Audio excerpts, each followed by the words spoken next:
Cuando mis padres vieron mi cara surcada de lágrimas, y el horrible moretón que florecía bajo mi ojo, no pronunciaron ni una sola pregunta. Su silencio era opresivo, una mezcla de shock y pena tácita. Se fueron sin decir una palabra, sus pasos desvaneciéndose por el pasillo. Mi marido, Serga, sonrió con petulante satisfacción, hundiéndose en su sillón con una botella de cerveza apretada en la mano. Su momento de triunfo, sin embargo, fue fugaz. Apenas media hora después, el fuerte clic del cerrojo volvió a resonar por el apartamento. Anna, mi nombre, sonó como un susurro frágil mientras abría la puerta, moviéndome como en un sueño. El moretón bajo mi ojo se había oscurecido hasta convertirse en una viva mancha carmesí, que contrastaba con mi piel pálida, casi translúcida. Mis ojos, antes brillantes de vida y esperanza, ahora parecían dos cuencas vacías, que no reflejaban más que dolor y un miedo paralizante. Había esperado, tontamente, que mis padres no notaran la marca, pero en el fondo sabía que era imposible de ocultar. Allí estaban, mi madre, Lyudmila, y mi padre, Víctor, enmarcados en el umbral como apariciones de una vida pasada, un tiempo en el que la risa llenaba nuestra casa, en el que no tenía miedo de respirar. Los labios de mi madre estaban apretados en una línea fina y temblorosa, como si estuviera conteniendo físicamente un grito de angustia. Sus ojos, habitualmente cálidos, estaban nublados por una desesperada necesidad de proteger, pero impotentes para actuar. Mi padre, siempre un pilar de fuerza, ahora parecía disminuido, sus anchos hombros caídos, su rostro surcado por líneas que le hacían parecer una década mayor. Su mirada recorrió mi cara, desviándose del moretón, como si le quemara reconocerlo. Entraron en el apartamento, moviéndose con cautela, como si estuvieran navegando por un campo minado. Cada pisada parecía reverberar en el silencio opresivo, amplificando la tensión que se aferraba al aire como una niebla húmeda. Serga, tumbado en el sofá, exudaba la arrogancia de alguien que creía poseer el mundo. Sus dedos se curvaron alrededor de la botella de cerveza, y una sonrisa burlona se extendió por su rostro mientras evaluaba a mis padres. Bueno, entren, queridos invitados, arrastró las palabras, su voz deliberadamente alta, goteando sarcasmo. Sus ojos brillaban con un cruel sentido de victoria. Para él, su presencia era la prueba de su dominio sobre mí, un reconocimiento silencioso de que nadie podía desafiar su control. Sentí un escalofrío frío recorriéndome la espalda, mi estómago retorciéndose en nudos. Quería desaparecer, hundirme en el suelo y escapar del peso de sus miradas compasivas, y de su tono venenoso. Bajé la mirada al suelo, desesperada por ocultar las lágrimas que amenazaban con desbordarse, cada una de ellas una confesión de mi vergüenza y mi desesperación. Lyudmila, reuniendo una frágil valentía, se dirigió a la cocina, sus pasos deliberados pero inseguros. Víctor se quedó en el pasillo, su vacilación palpable, como si cruzar el umbral hacia la sala de estar hiciera que la pesadilla fuera innegable. Pondré la tetera, murmuró Lyudmila, con la voz apenas audible. Mientras ponía la tetera en la estufa, sus manos temblaron, traicionando su compostura, y vi el brillo de las lágrimas mientras se las secaba con el dorso de la mano, un gesto tan sutil pero tan cargado de dolor. La cocina se convirtió en el escenario de nuestra agonía tácita, el silencio solo roto por el suave gorgoteo de la tetera, y el incesante tic-tac del reloj de pared, cada segundo estirándose hasta la eternidad. Me senté a la mesa, con las manos apretadas en el regazo, evitando las miradas de mis padres. Serga se apoyó en el marco de la puerta, su presencia acechando como un depredador, saboreando la incomodidad de su presa. Nos observaba con un placer retorcido, deleitándose en su impotencia y en la condena silenciosa de sus ojos. El té fue servido, humeante en tazas desiguales que Lyudmila colocó sobre la mesa con cuidado. Nadie las tocó. Las tazas sin usar permanecieron como testigos silenciosos de nuestra familia fracturada. Sentí un nudo en la garganta, un grito atrapado dentro, pidiendo ser liberado. Quería contarlo todo, los años de miedo, los moretones escondidos bajo mangas largas, las noches acurrucada por el pavor. Pero el miedo me mantuvo cautiva, encadenando mis palabras. Estaba aterrorizada de Serga, de lo que haría si hablaba, de cuánto peor podría ser. Mi padre rompió el silencio con una tos forzada, su voz tensa. ¿Cómo va el trabajo?, preguntó, con los ojos fijos en la mesa, incapaz de encontrar los míos. Bien, susurré, mi voz apenas un aliento. ¿Y Serga, cómo está él?, Víctor vaciló, buscando la normalidad en un momento que no se sentía así en absoluto. Todo está bien, respondí, sintiendo que las lágrimas volvían a picarme en los ojos. Serga soltó un resoplido burlón. No podría estar mejor, dijo, su sonrisa ensanchándose, un desafío en su tono. Los ojos de Lyudmila brillaron con una mirada de fuego, pero se tragó las palabras, sabiendo que un movimiento en falso podría encender su rabia. El tiempo se arrastró, cada minuto un tormento. Estábamos atrapados en nuestros propios pensamientos, ahogándonos en el peso de lo no dicho. Me sentía como un pájaro en una jaula, mis alas cortadas por el miedo y la desesperación. Ver el dolor de mis padres, saber que ellos veían el mío, dolió más que cualquier moretón. Comprendí que su silencio no era indiferencia, sino un miedo paralizante, no solo por mí, sino por ellos mismos, por lo que podría desatar confrontar a Serga. Finalmente, Víctor se puso de pie, sus movimientos pesados de resolución. Deberíamos irnos, dijo, mirando a Lyudmila. Ella asintió, sus hombros caídos de alivio, como si escapar del apartamento ofreciera un respiro temporal. Se despidieron de mí en silencio, sus ojos evitando los míos, como si mirar demasiado tiempo los rompiera. Lyudmila me atrajo en un fuerte abrazo, sus brazos temblando. Sé fuerte, mi querida, me susurró al oído, su voz quebrándose por la emoción. Víctor dio un breve asentimiento, su rostro ilegible, y se dio la vuelta para irse. Los vi partir, mi corazón hundiéndose como una piedra.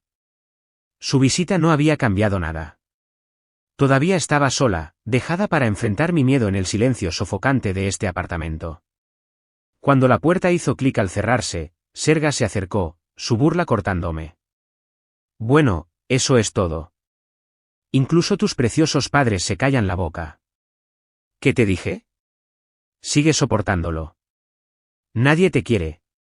Sus palabras fueron un cuchillo, girando en una vieja herida. Me quedé paralizada, mirando al vacío de la habitación. Pero algo dentro de mí se rompió. La cadena invisible que me había atado a él, a esta vida de sumisión, se hizo pedazos. En lugar del miedo, se encendió una chispa de ira hacia él, hacia mí, hacia un mundo que había permitido que esto sucediera.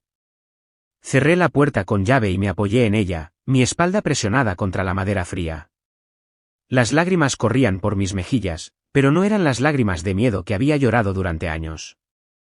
Eran lágrimas de rabia, de desafío, de una resolución que no sabía que poseía.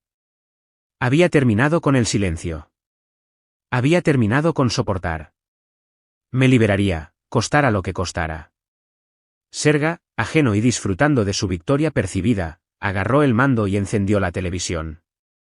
El ruido ensordecedor de un noticiero llenó la habitación, un contraste chocante con la silenciosa tormenta dentro de mí.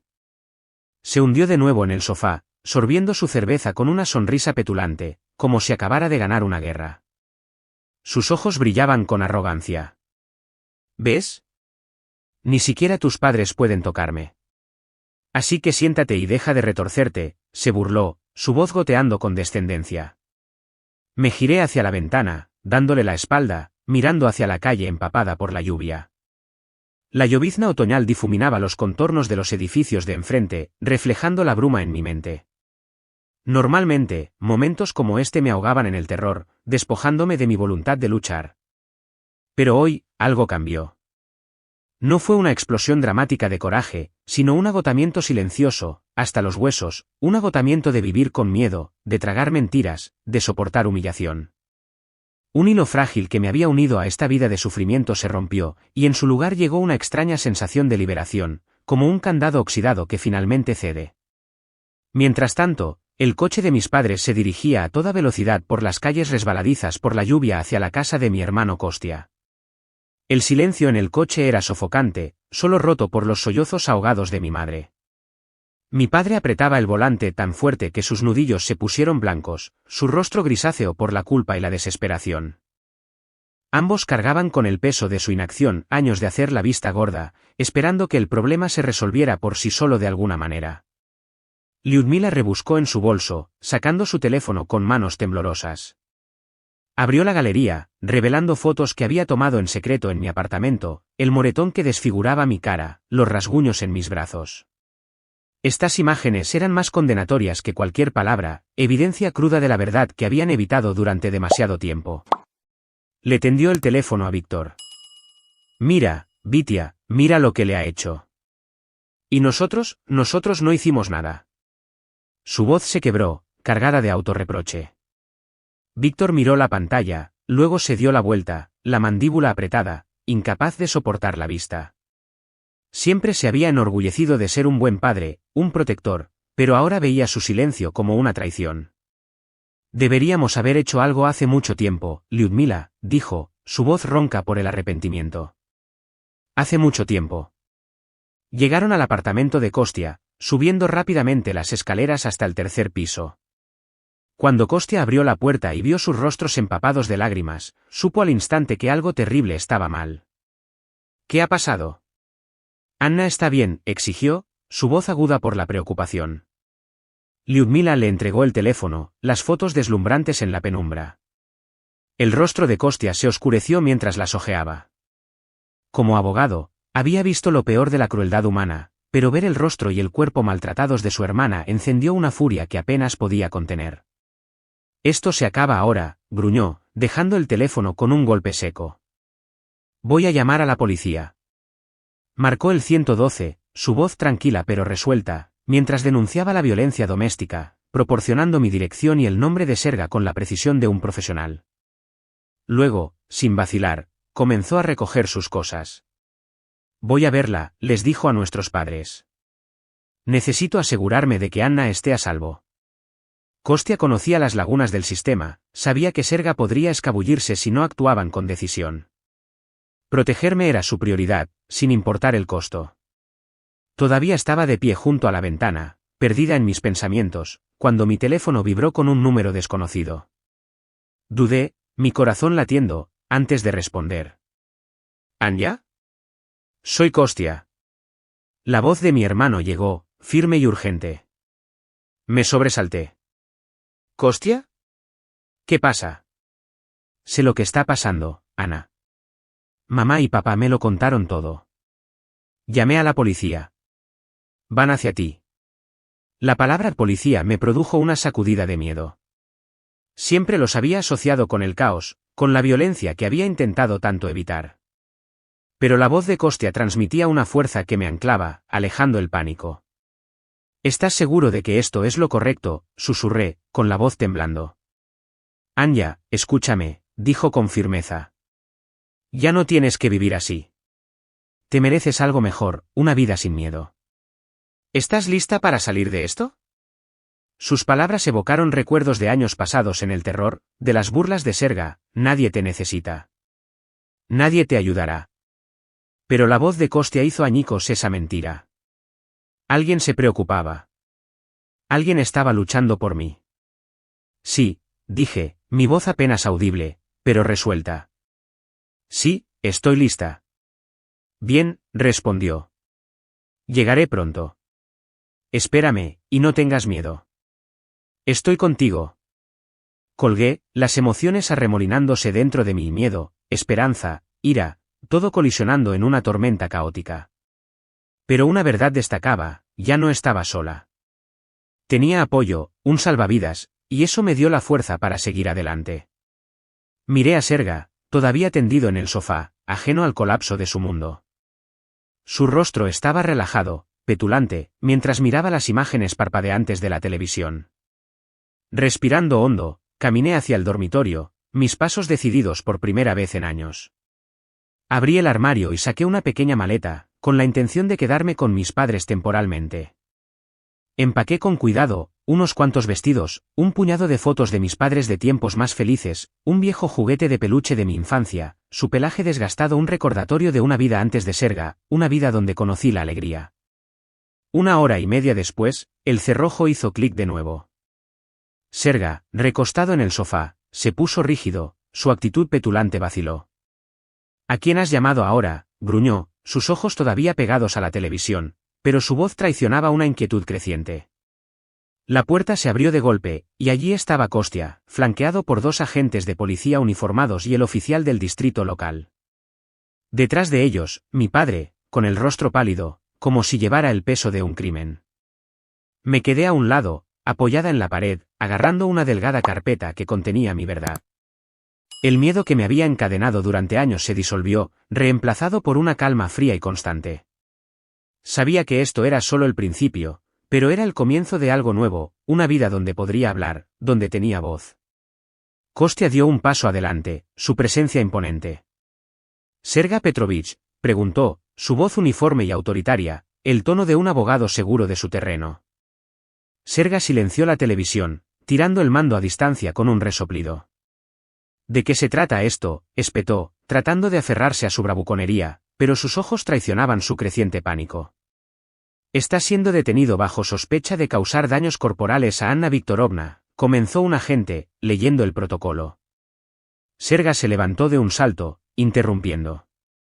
«Esto es una tontería». «¿Detenido? Ella se lo hizo a sí misma. Le están creyendo a ella». Su mirada se dirigió a mí, una mezcla de furia y desesperación. «Anya, ¿a qué estás jugando? Sabes que no quise decir eso. Fue un accidente». No respondí. Mi silencio era mi fuerza. Le entregué la carpeta a Kostya, quien se la pasó a la gente. Declaraciones, fotografías, informes médicos de lesiones pasadas. «Todo está documentado», dijo Kostya, con la voz tranquila pero inflexible. El agente revisó el contenido, su expresión sombría. El oficial del distrito asintió a Víctor, quien dio un paso adelante como un hombre en trance, confirmando su identidad. Serga paseaba por la habitación como un animal atrapado, su voz aumentando. «¿Están todos locos? ¿Con qué base me están deteniendo?». Se lanzó hacia mí, pero Kostya le bloqueó el paso, su postura inquebrantable. «Aléjese de ella», advirtió Kostya, con la voz baja y amenazante. «Tendrá su oportunidad de explicar en la estación». Los agentes agarraron a Serga por los brazos. Forcejeó, gritando amenazas. «Les mostraré a todos. Tengo contactos. Se arrepentirán de esto». Mi padre se quedó de pie, con la cabeza inclinada, incapaz de mirarme a los ojos. Sentía el peso de su culpa, su cobardía, su fracaso al no actuar antes. Una vez dio la bienvenida a Serga como familia, pero ahora veía cómo la policía se lo llevaba, un extraño que había destrozado nuestras vidas. Observé la salida de Serga, sus ojos ardiendo de odio, y aunque me sobresalté, el miedo no se apoderó de mí. Sabía que ahora estaba protegida, rodeada de aquellos que no me dejarían caer. «Anya, necesitas hacerte un examen médico», dijo Kostya una vez que la policía se fue.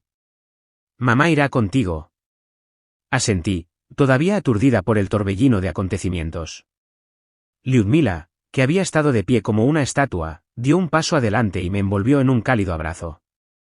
«Todo va a estar bien, mi querida», susurró, su voz temblando pero llena de una ternura que no había oído en años.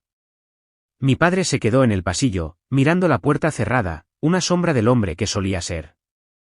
Quería hablar, disculparse, pero las palabras no salían. Lyudmila y yo nos fuimos al hospital, el viaje en taxi envuelto en un silencio pesado, solo interrumpido por sus sollozos silenciosos. Miré las luces de la ciudad que pasaban borrosas, sintiéndome vacía y extrañamente liberada. Por primera vez en años, vislumbré un futuro sin miedo.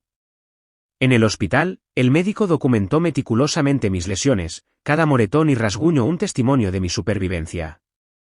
Lyudmila nunca se separó de mi lado, su mano fuertemente agarrada a la mía, sus palabras de aliento susurradas un salvavidas. De vuelta en el apartamento, Kostya redactaba una solicitud de orden de alejamiento, su concentración inquebrantable. Mi padre se sentó en la cocina, sorbiendo té en silencio, sus manos temblorosas. Vi las lágrimas en las mejillas de mi madre, sus dedos temblorosos mientras ponía las tazas. «Mamá, por favor, no llores», dije, abrazándola. «Todo va a estar bien. Superaremos esto». «Lo sé, cariño», respondió, secándose los ojos. «Solo estoy tan aliviada de que finalmente estés libre de él. Sabía que te estaba haciendo daño, pero tenía demasiado miedo de hablar, miedo de que las cosas empeoraran». «Entiendo, mamá», dije suavemente, «pero ya pasó. Viviremos de manera diferente a partir de ahora». Víctor, mientras tanto, retiraba en silencio las pertenencias de Serga, empacándolas en bolsas negras y llevándolas al descansillo. Trabajaba en silencio, cada viaje un pequeño acto de expiación por sus años de inacción. Me senté en mi habitación, rodeada por el calor de mi familia. Kostya explicó los próximos pasos legales, su voz firme y tranquilizadora. Lyudmila me acarició el pelo, su toque suave, sus palabras un suave murmullo de apoyo. Víctor permaneció en la cocina, la culpa grabada en cada línea de su rostro. Mirándolos mi madre, mi padre, mi hermano vi amor, apoyo y un destello de esperanza. Ya no estaba sola. Tenía una familia que me quería, que me apoyaría, sin importar qué. El apartamento estaba envuelto en un silencio desconocido, la televisión silenciosa por una vez, libre de las noticias agresivas o los programas sin sentido que Serga amaba. El silencio era a la vez discordante y reconfortante, como la ausencia de un ruido persistente y chirriante que me había atormentado durante años. Algo intangible flotaba en el aire, una frágil sensación de libertad, aún no plenamente realizada, pero innegablemente presente. Lyudmila se movió silenciosamente hacia la cocina, poniendo la tetera con una firmeza recién descubierta. Se había ido la mujer nerviosa y asustada que había conocido toda mi vida. Era como si se hubiera quitado un peso aplastante, sus movimientos decididos, su presencia reconfortante. Kostya se sentó a la mesa, inmerso en documentos legales, pero levantó la vista cuando entré, su sonrisa cálida e inquebrantable. Me giré para ocultar las lágrimas que se acumulaban, no queriendo que viera mi vulnerabilidad. ¿Cómo te encuentras?, preguntó, dejando a un lado sus papeles. Bien, murmuré, deslizándome en la silla frente a él. Parece irreal, como si estuviera soñando. Esto es real, Anya, dijo con firmeza.